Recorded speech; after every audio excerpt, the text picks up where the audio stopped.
tes. Minta tolong tes. Adakah di antara kita yang hari-hari ini masih berkunjung ke toko buku, beli buku? Angkat tangan.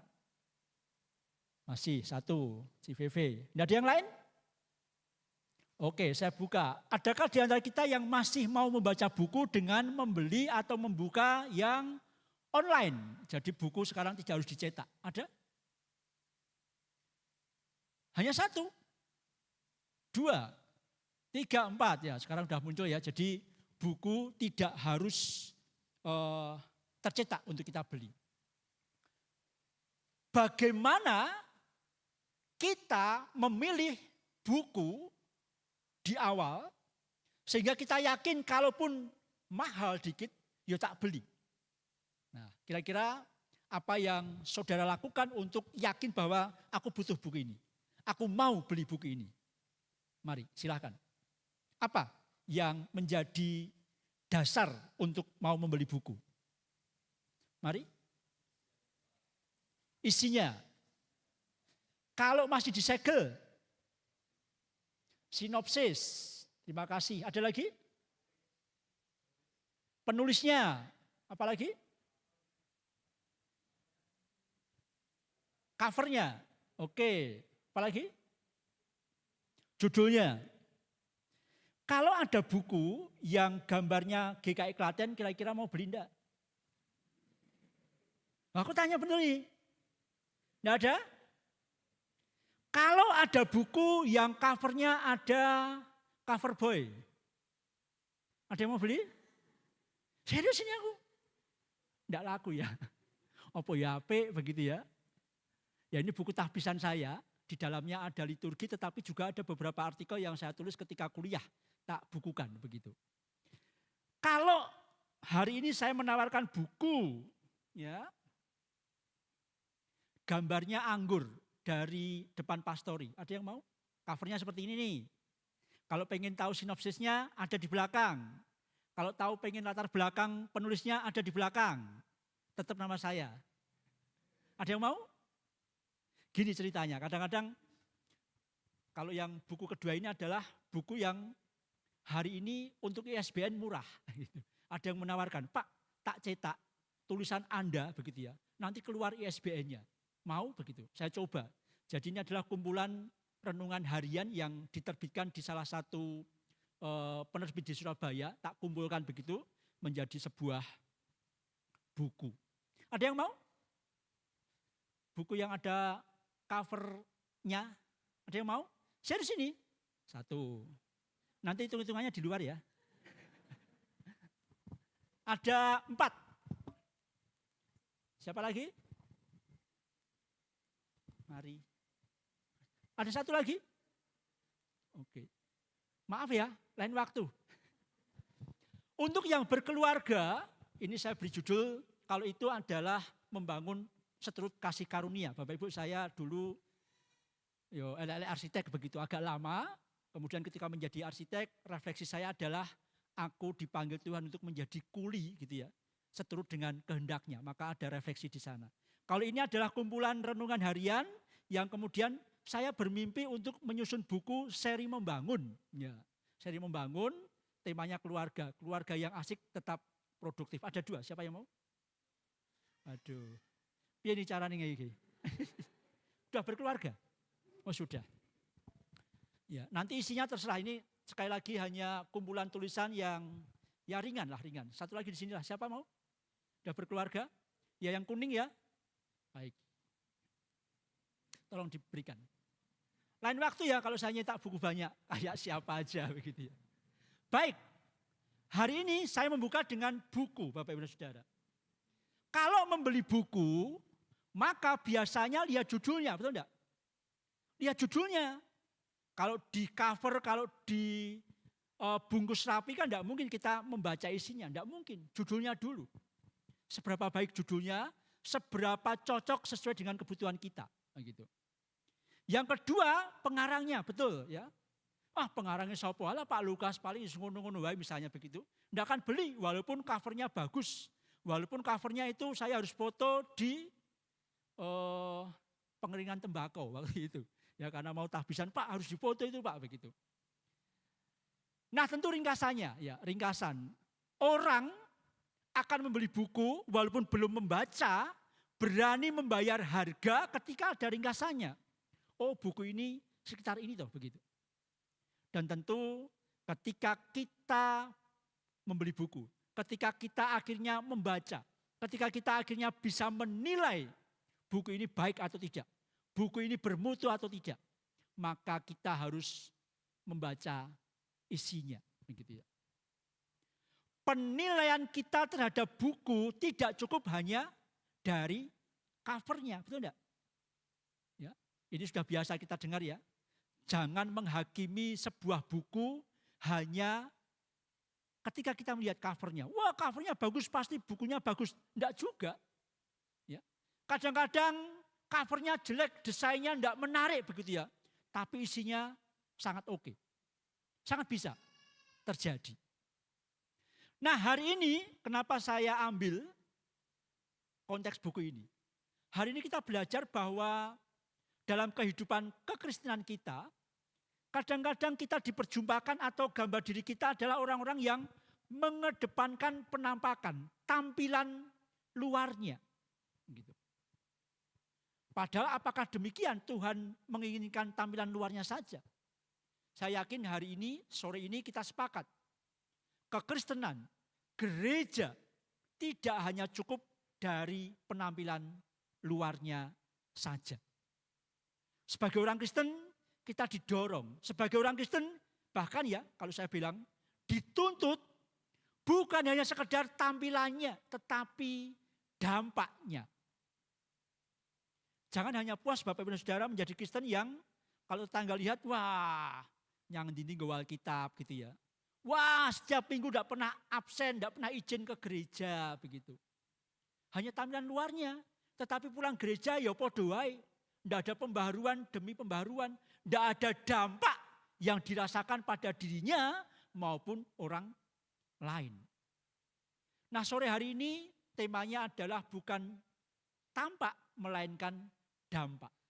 Kita mau belajar bagaimana kita menjadi orang Kristen, bagaimana kita menjadi gereja yang bukan hanya menghadirkan penampilan.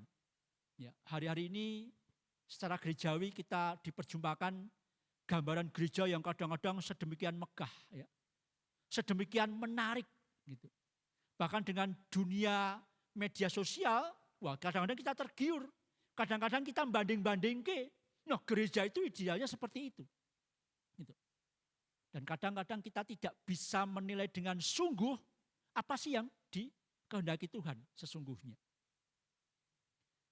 Saya suka dengan apa yang dikatakan oleh seorang teolog yang pada saat itu hidup pada masa Hitler, namanya Dietrich Bonhoeffer. Dia mengkritisi gereja begini Bapak Ibu Saudara. Ketika Nazi mencoba melenyapkan orang-orang Yahudi ya, gereja diam. Gereja tidak bersuara. Gitu. Maka Dietrich Bonhoeffer mengatakan gereja sedang mati. Melihat sesamanya dihabisi oleh Nazi, diam saja. Bahkan ada indikasi gereja bahkan kadang-kadang merestui pemusnahan itu. Ngeri. Gitu. Kemudian Dietrich Bonhoeffer menyampaikan banyak hal sampai pada akhirnya dia mengatakan gereja harus hidup. Gereja yang hidup adalah gereja yang bermakna bagi jemaat, tapi juga berdampak bagi sekitarnya. Kalau gereja hanya membangun umatnya saja, maka Dietrich mengatakan gereja ini mati. Delok wae sebentar lagi itu mati. Begitu. Tuhan tidak berkenan ketika gereja hanya mengedepankan kesalehan personal. Ya. Tuhan tidak berkenan ketika gereja hanya mengedepankan iman yang teoritis. Ya, ayat pembuka saya ambil dari Yakobus, iman tanpa perbuatan mati. Bacaan pertama kita dalam Yesaya mengatakan bahwa kalau ada orang berpuasa, kalau ada orang menghidupi agamawinya, begitu. Kemudian dia berseru-seru kepada Tuhan, Tuhan katakan apa? Aku tidak mendengar, Aku tidak mengenalmu, begitu. Loh, aku puasa loh, aku menjalankan ritual-ritual agama loh. Tuhan katakan, aku tidak kenal kamu, begitu kan? Dalam kitab Yesaya kita melihat ketika ya puasa yang kukehendaki ketika kamu berdampak bagi sesamamu. Kamu peduli, kamu meminjamkan, kamu menolong, itu yang kumau. Ya. Melalui kitab Yesaya Tuhan katakan kalau ada orang yang berdampak gitu ya, dan dia berteriak kepadaku, Tuhan katakan apa? Aku datang. Dan Tuhan katakan ini aku. Ya. Betapa pentingnya iman kita harus nyata, bukan sekedar pengetahuan, bukan sekedar relasi Bapak Ibu. Tapi hari ini kita didorong harus sampai pada karya nyata yang berdampak. Dan itu hanya bisa kita lakukan ketika hikmat Tuhan mengiring kita. Ya, 1 Korintus pasal 2 merupakan sambungan 1 Korintus pasal 1 yang minggu lalu kita gumulkan. Bahwa dalam hidup kita dipersembahkan dua pilihan kan. Kamu akan mengandalkan hikmat manusia atau hikmat Allah. Kalau mengandalkan hikmat manusia ya terbatas gitu. Maka kita hitung-hitungan kalau melakukan sesuatu. Gitu. Tetapi kalau mengandalkan hikmat yang datangnya dari Allah, inilah yang Tuhan kehendaki. Inilah yang Tuhan berkenan. Maka kalau Tuhan berkenan, maka kita juga bersuka cita. Ya kan? Haleluya, berbahagialah orang. Lupa? Yang hidupnya. Ya. Orang yang hidupnya berkenan kepada Tuhan dalam kitab Mazmur dikatakan orang yang berbahagia. Begitu. Orang yang berbahagia karena apa?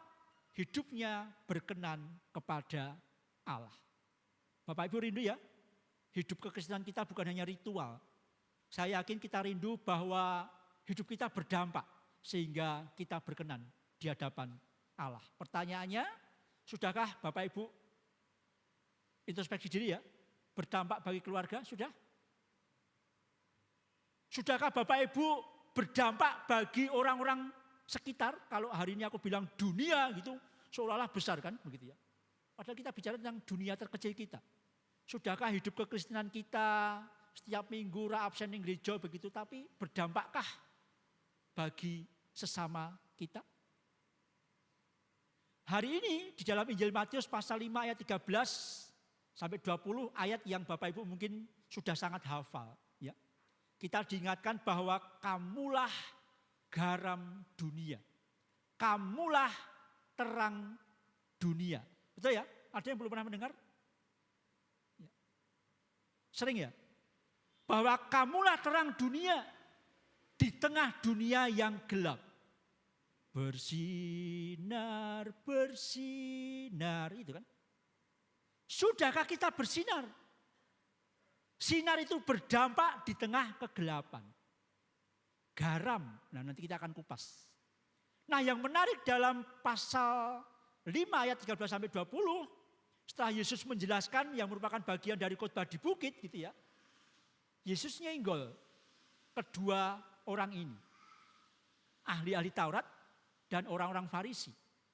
Namanya ahli Taurat Bapak Ibu dan Saudara adalah kelompok orang yang memahami hukum-hukum Taurat. Memahami kitab-kitab para nabi. Secara penampilan, secara identitas saya yakin. Wah ini orang yang kompeten dalam ilmu agamawi. Begitu. Sedangkan orang Farisi adalah orang-orang yang menghidupi tradisinya bahkan sampai pada baju-bajunya. Bahkan sampai pada penampakan luarnya. Begitu. Kalau saya bayangkan hari ini, yo pinter secara teologis gitu ya. Penampilannya alim banget begitu ya. Agamawi sekali. Begitu. Nah ketika Yesus berkhotbah di sana, Yesus mengatakan semuanya dan di bagian akhir ayat 20 dikatakan, saudara-saudara, gitu ya, kalau imanmu tidak lebih baik dari ahli-ahli Taurat dan orang Farisi, kamu tidak mendapatkan bagian dalam kerajaan surga. Artinya apa? Pada saat itu ya kita tahu orang-orang ahli Taurat dan orang-orang Farisi puas dengan penampakan yang ada dalam dirinya. Sebagai ahli Taurat, sebagai orang Farisi dihormati. Ya. Tahu banyak hal. Tapi pada akhirnya dalam tahapan-tahapan tertentu, dalam tantangan-tantangan tertentu, mereka tidak berdampak. Ingat perumpamaan tentang sesama manusia, ya kan? Yesus menyindir ahli-ahli Taurat dan orang-orang Farisi. Kalau ada orang Samaria nih gitu kan, dari bangsa yang sebenarnya akarnya dari bangsamu begitu ya, tapi karena pecah gitu ya, dirampok. Apa yang terjadi? Ahli Taurat yang tahu hukum tentang kasih gitu kan. Orang Farisi tahu tentang kebenaran. Apakah mereka menolong? Apakah mereka memberikan dampak? Enggak. Maka kepada para pendengarnya Yesus mengatakan, kalau engkau tidak lebih baik dari ahli Taurat dan Farisi, kamu tidak mendapatkan bagian dalam kerajaan surga. Maka penting hari ini, mari kita menghidupi kekristenan kita bukannya sekedar tahu, bukannya sekedar membangun relasi dengan Allah dengan sangat intim, kadang-kadang begitu kan. Tapi kita memeriksa ke dalam diri kita, apakah kekristenan kita sudah berdampak. Mari kita belajar dari Injil Matius pasal 5 ini, dan saya mengingatkan beberapa hal. Yang pertama esensi. Esensi. Terang menyala. Terang akan menyala ketika ada sumber terangnya. Begitu. Terang akan berfungsi ketika ada dalam tempat gelap. Kenapa? Di tempat gelap orang tidak bisa membedakan mana yang bahaya, mana yang tidak. Di tempat yang gelap orang akan mudah terjatuh. Di tempat yang gelap orang mudah tersandung, betul tidak? Maka esensi terang menghadirkan terang tengah kegelapan supaya orang bisa membedakan mana yang bahaya tidak, mana batu sandungan atau bukan, dan selamat. Garam fungsinya dalam konteks ini adalah memberikan rasa enak, ya kan? Selain itu memberikan rasa segar dan satu lagi awet, ya, menjaga pada tahapan-tahapan tertentu. Nah, kekristenan punya esensi, bukan hanya sekedar identitas, begitu. Kekristenan bukan sekedar identitas, melainkan hidup yang berpusat pada Kristus yang harus mewujud dalam keseharian. Bapak Ibu menjadi Kristen bukannya sekedar sebenarnya aku Kristen, secara iman aku selamat, iya begitu. Tetapi esensinya bukan itu loh ternyata. Esensi kekristenan adalah bagaimana kita menjadi orang-orang yang percaya, berpusat pada Kristus, hidup semakin diperbarui menjadi serupa dengan Kristus, ya. Dan itu nyata dalam perbuatan sehari-hari kita. Seperti terang dan garam. Esensinya adalah menghadirkan cahaya, memberikan rasa enak, ya, melindungi, mengawetkan. Sudahkah esensi Kristen ada dalam diri kita masing-masing Bapak Ibu? Monggo. Jangan-jangan hanya ini masalah teologis Pak. Atau masalah relasional saya dengan Allah. Saya pengen intim dengan Allah tetapi dengan sesama enggak bisa. Yang kedua posisi. Ya. Kita tahu ya, kalau garam tidak ditempatkan pada porsinya, maka ya makanan tidak menjadi enak, ya kan? Tapi kalau sesuai dengan porsinya, maka makanan menjadi enak. Garam yang ditempatkan pada tempatnya akan memberikan perlindungan bagi barang-barang tertentu. Ya, ikan asin menjadi awet ketika memang dilindungi oleh garam supaya tidak banyak bakteri yang masuk yang merusak, begitu.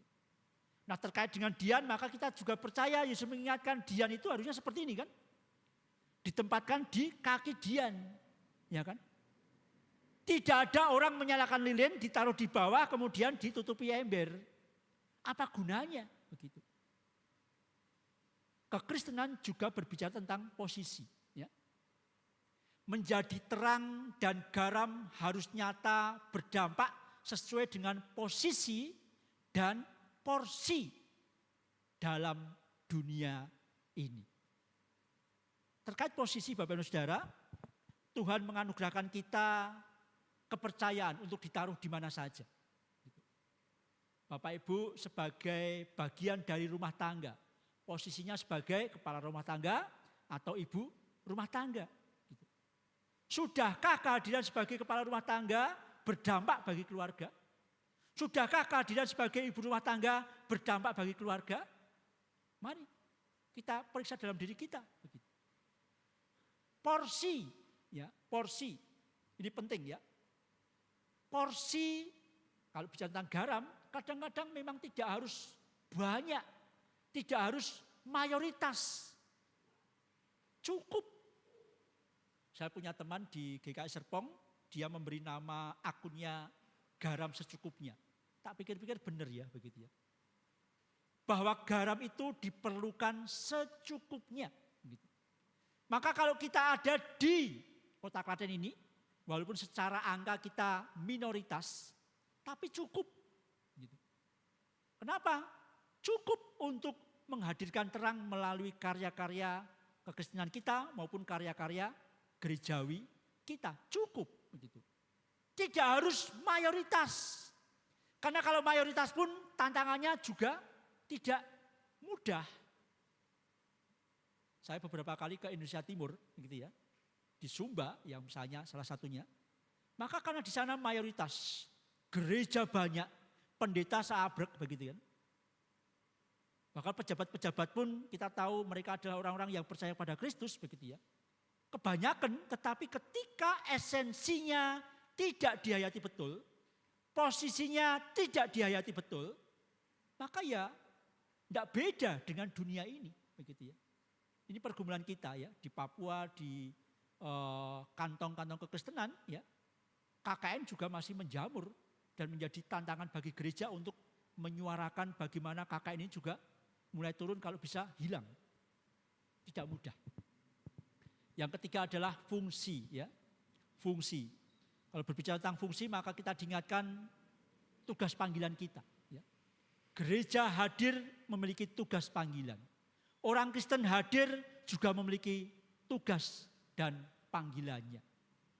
Ya, ada 3 tugas panggilan yang selalu saya dengungkan, saya hidupkan kepada anak-anak katekisasi dan juga saya dengungkan melalui gereja kita. Ya. Panggilan bergereja kita, eklesiologi kita harus diwujudkan dalam persekutuan, kesaksian dan pelayanan yang real. Ya. Bukan hanya sekedar slogan. Bukankah kadang-kadang gereja itu terjebak dalam hal ini toh? Wah, visi misinya oke. Kata-kata diakonia, koinonia, marturia itu menyenangkan sekali. Tetapi hanya sekedar slogan. Tidak nyata, tidak real. Sehingga kehadiran gereja tidak memberikan dampak. Pribadi itu pas pribadi. Pak, aku enggak pernah loh melupakan persekutuan-persekutuan. Gitu ya. Pak, kalau aku pun menerima berkat Tuhan di akhir ibadah, gitu ya. Kemudian jadilah saksi Kristus, ya aku berusaha menjadi saksi Kristus, begitu ya. Kemudian diakonia, aku juga melayani. Aku ambil bagian dalam pelayanan-pelayanan baik di gereja maupun di luar gereja. Saya ambil, begitu ya. Tapi kalau itu tidak dihayati betul, maka bisa jadi itu menjadi sebuah gambaran kehidupan yang tidak berdampak. Hari ini kita diingatkan melalui terang dan garam harusnya hidup kita menghadirkan fungsi ilahi. Menjadi Kristen jangan hanya sekedar nampak, wah Kristen banget gitu ya hari ini. Karena Tuhan tidak hanya melihat covernya. Tuhan tidak hanya melihat bungkusnya. Tuhan tidak mau. Kitab Yesaya, ya, 1 Korintus mengatakan itu. Tuhan tidak mau. Yakobus juga mengatakan tidak cukup. Begitu ya. Tuhan menghendaki setiap Kristen harus berdampak. Maka mari kita hayati esensi kekristenan yang sungguh. Ya. Sudahkah kita menghayati kekristenan yang sungguh itu ya kristosentris. Harus menjadi semakin serupa dengan Kristus. Kemudian posisi, ya. Dimanapun kita tempatkan, mari kita hadirkan terang. Mari kita hadirkan nilai-nilai kekristenan di tengah sesama kita. Dan mari kita menghadirkan fungsi, ya. Jangan hanya sekedar identitas. Bapak Ibu dan Saudara, sore hari ini saya mengajak kita untuk dalam hal ini mengapresiasi gitu ya. Bahwa di sana kita menjumpai gereja-gereja yang kadang-kadang menghadirkan penampilan yang tren, ya. Tampilan-tampilan yang megah. Bahkan mereka mengukur diri keberhasilan sebuah gereja ketika bisa membangun mega church, begitu ya. Gereja yang besar begitu. Tapi GKI saya ikuti sejauh ini dalam persidangan-persidangan, kita tidak bersepakat, kita tidak sedang membangun mega church. Kalau ada gereja yang bertumbuh, maka segeralah berkembang menjadi jemaat-jemaat yang baru. Kenapa? Bukan penampakan, bukan tampilan luarnya, tapi bagaimana dampak yang dihadirkan itu melalui 3 tugas panggilannya. Persekutuan yang erat, gitu ya. Kalau gereja menjadi mega church begitu, seringkali gereja hanya menjadi sebuah institusi yang wah, tetapi tidak nyata persekutuan di sana. Maka gereja-gereja seperti inilah gereja-gereja di mana satu dengan yang lainnya saling mengenal. Persekutuan erat boleh dibangun, saling mengisi, saling melengkapi boleh terjadi di sana. Bersyukur di GKI Klaten secara khusus, gereja yang terbuka bagi siapapun, menyambut siapapun yang masuk untuk bersama-sama menjadi bagian dari persekutuan yang erat. Kesaksian yang hidup.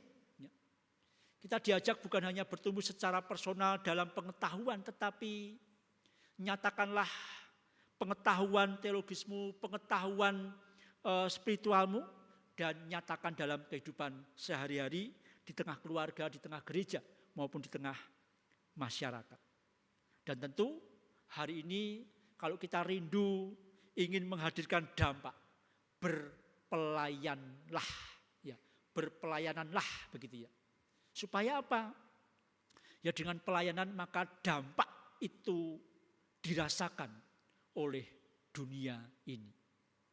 Kepada anak-anak kelas katekisasi saya katakan kamu menjadi Kristen, ya, ketika kamu bukan hanya rajin bergereja, tetapi ketika kamu hidup seterus dengan kehendak Tuhan dan mengambil bagian dalam pelayanan yang Tuhan kehendaki. Kenapa? Sekali lagi hari ini kita belajar Tuhan tidak hanya sekedar melihat cover kita, ya, tampilan kita, penampakan kita.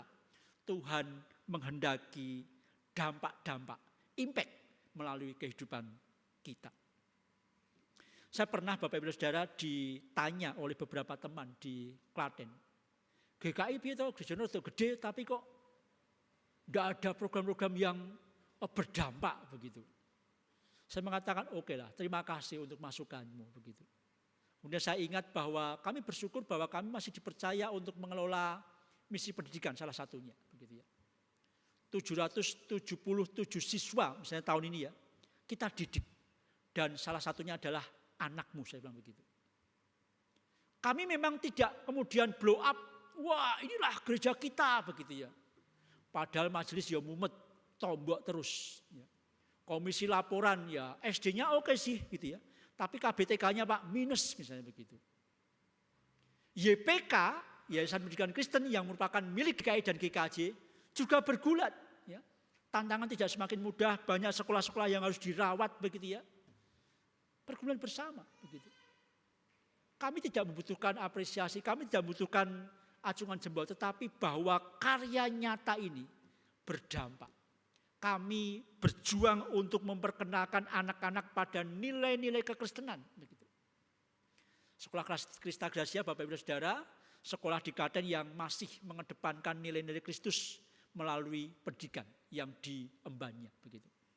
Dan kemudian sekolah-sekolah SMK secara khusus yang di bawah naungan YPK, kita tahu 90% Muslim yang sekolah di sana.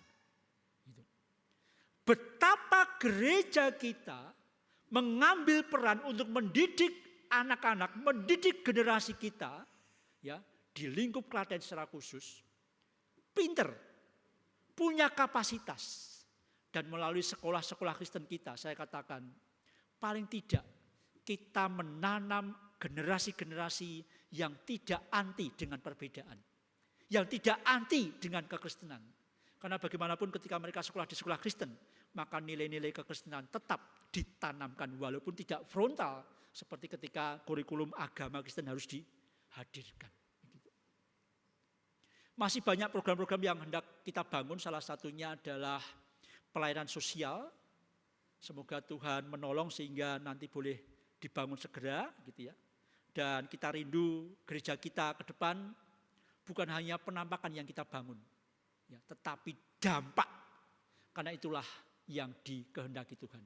Maka dari itu saya mengundang siapapun kita, ya, siapapun kita, anggota jemaat atau simpatisan, apabila ada sesuatu yang bisa dipersembahkan bagi Tuhan, silahkan begitu. Saya khotbah tadi pagi serupa, siang tadi ada yang kontak, Pak boleh ketemu? Oh iya silahkan begitu. Sore tadi sebelum kebaktian dia datang dan mengatakan, saya punya kapasitas ini begitu. Izinkan saya kalau berkenan masjid jemaat, ya, memakai saya untuk bisa menjabarkan tentang ini begitu. Maka saya sambut. Saya rindu menjadi pribadi yang berdampak, Pak. Puji Tuhan begitu. Maka talenta yang Tuhan sudah anugerahkan, persembahkanlah bagi Tuhan. Karena itu Tuhan yang kehendaki. Jemaat Tuhan yang terkasih, menjadi Kristen jangan hanya puas dengan apa yang nampak.